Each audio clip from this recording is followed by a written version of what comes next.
صل على رسول الكريم أما بعد أعوذ بالله من الشيطان الرجيم بسم الله الرحمن الرحيم ورتل القرآن ترتيلا صدق الله العظيم. قرآن کریم اللہ رب العزت نے جس طرح حضور علیہ السلام پر نازل فرمایا، حضور علیہ السلام نے صحابہ کرام کو اسی طرح سکھایا، صحابہ کرام نے تابعین کو، تابعین نے تبع تابعین کو، یہاں تک کہ اس دور کے طلباء تک یہ قرآن کریم جس انداز میں، جس تجوید کے ساتھ یہ طلباء پڑھتے ہیں، یہ وہ سلسلہ ہے جو سلسلہ حضور علیہ السلام سے صحابہ کرام اور صحابہ کرام سے اس امت تک پہنچا ہے. قرآن کریم کو تجوید کے ساتھ پڑھنا اتنا ہی ضروری ہے جیسے علامہ جزری رحمۃ اللہ علیہ فرماتے ہیں وَالْأَخْذُ بِالتَّجْوِيدِ حَتْمٌ لَازِمٌ مَنْ لَمْ يُجَوِّدِ الْقُرْآنَ آثِمُ لِأَنَّهُ بِهِ الْإِلَهُ أَنزَلَ وَهَكَذَا مِنْهُ إِلَيْنَا وَصَلَ. علامہ جزری فرماتے ہیں وَالْأَخْذُ بِالتَّجْوِيدِ حَتْمٌ لَازِمُ، تجوید کا حاصل کرنا لازم اور ضروری ہے. مَنْ لَمْ يُجَوِّدِ الْقُرْآنَ، جس نے قرآن کو تجوید سے نہیں پڑھا، آثم، وہ گناہگار ہے. اور بعض نسخوں میں ہے وَمَنْ لَمْ يُصَحِّحِ الْقُرْآنَ آثم، جس نے قرآن کو صحیح نہیں پڑھا وہ گناہگار ہے. لِأَنَّهُ بِهِ الْإِلَهُ أَنزَلَ، اس کی اصل وجہ یہ ہے کہ اللہ رب العزت نے قرآن کریم کو اسی طرح نازل فرمایا. وَهَكَذَا مِنْهُ إِلَيْنَا وَصَلَ.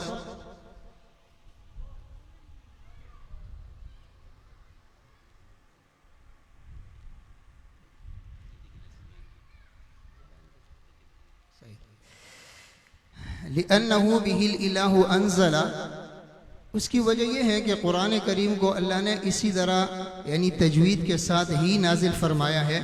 وَهَكَذَا مِنْهُ إِلَيْنَا وَصَلَ، اور اسی تجوید کے انداز میں اسی طرح ہم تک پہنچا ہے.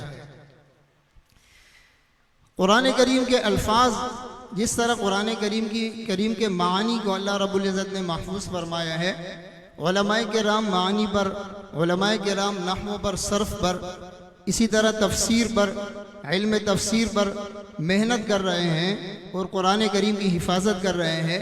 اسی طرح قرآن کریم اس تجوید کے علوم کے ساتھ جو اہم اور ضروری علوم ہے، ان علوم کے طرف بھی ہمیں جانا چاہیے، ان علوم کو بھی ہمیں سیکھنا چاہیے. جس طرح علم تجوید ہے، علم تجوید کو سیکھنا اور قرآن کریم کو تجوید کے مطابق پڑھنا. پھر اسی طرح علم قراءات ہے، قراءات کو سیکھنا کہ قرآن کریم کے کلمات میں جو اختلاف حضور علیہ السلام کو جس کی اجازت دی گئی تھی، ان هذا القرآن انزل على 7 احرف فقرؤوا ما تيسر منه، یعنی قرآن کریم کو اللہ رب العزت نے 7 لہجات میں نازل فرمایا، یہ 7 لغات میں نازل فرمایا. اس سے قراءت 7 مراد نہیں ہے، قراءت 7 یا قراءت 3، یہ 10 قراءات، 10 صغرى 10 کبرى، یہ ان میں سے ہے، ان 7 لغات میں سے ہے. تو یہ قرآن کریم اللہ رب العزت نے اسی طرح نازل فرمایا، حضور علیہ السلام نے امت کو اسی طرح سکھایا ہے. اور پھر اس قرآن کریم کے حفاظت کے لیے جس طرح علوم تجوید، اسی طرح علم قراءات، اسی طرح علم نبر، اسی طرح علم فواصل، اسی طرح علم وقوف، ان علوم کا سیکھنا بھی ضروری ہے. علم الرسم کا سیکھنا بھی ضروری ہے. قرآن کریم کا رسم الخط، اسی طرح قرآن کریم کے قراءات، یہ تمام کے تمام ان کا علوم سیکھنا ضروری ہے. ضروری اس لیے ہے کہ ہم دیکھتے ہیں تقریباً یہ علوم ایسے ہیں کہ بالکل یعنی ناپید ہو چکے ہیں. مدارس کے اندر کتب کے اوپر تو محنت کی جاتی ہے، اس میں صرف سکھائے جاتے ہیں، اس میں نحو سکھائے جاتے ہیں، اس میں قرآن کریم کے معانی الفاظ سکھائے جاتے ہیں، اس میں دیگر علوم فقہ سکھائے جاتا ہے، حدیث، اصول حدیث، تفسیر، اصول تفسیر، یہ سکھائے جاتے ہیں. لیکن یہ جو علوم ہے قراءات کا، اس کے طرف کسی کو توجہ نہیں ہے.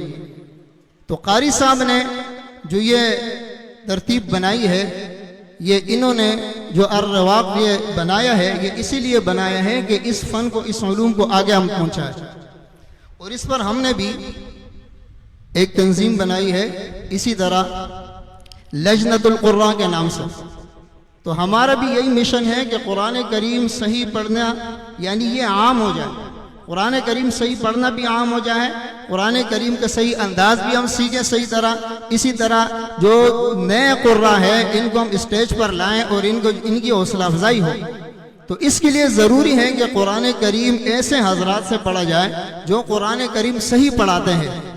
اگر قرآن کریم پڑھانے والا خود صحیح قرآن نہ پڑھتا ہو تو قرآن صحیح نہیں پڑھا سکے گا. تو اس کے لیے بہتر یہ ہے کہ اپنے بچوں کا انتخاب آپ کریں, ایسے جگہوں کا انتخاب کریں کہ جن جگہوں میں قرآن کریم پر صحیح محنت کی جاتی ہو.